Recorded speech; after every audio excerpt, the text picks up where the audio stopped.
শুরু হয়ে গেল ঈদের মাংস কাটাকাটি। এইমাত্র গরু থেকে রান খুলে সামনের পা এই উপরে ঝোলানো হয়েছে এবং এই মাংস থেকে মাংসগুলো আলাদা করা হচ্ছে, কারণ বেশি মাংস থাকলে তখন চাপাতি দিয়ে কাটা অনেক মুশকিল হয়ে যায়। এখন প্রতিটি পাই এইভাবে ঝুলিয়ে ঝুলিয়ে মাংস আলাদা করা হবে।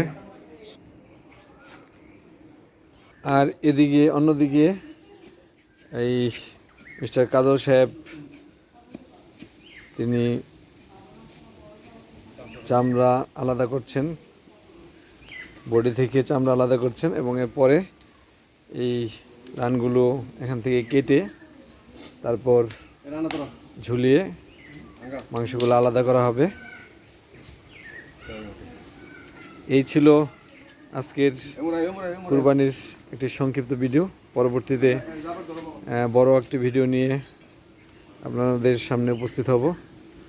আজকে পর্যন্তই, আল্লাহ হাফিজ।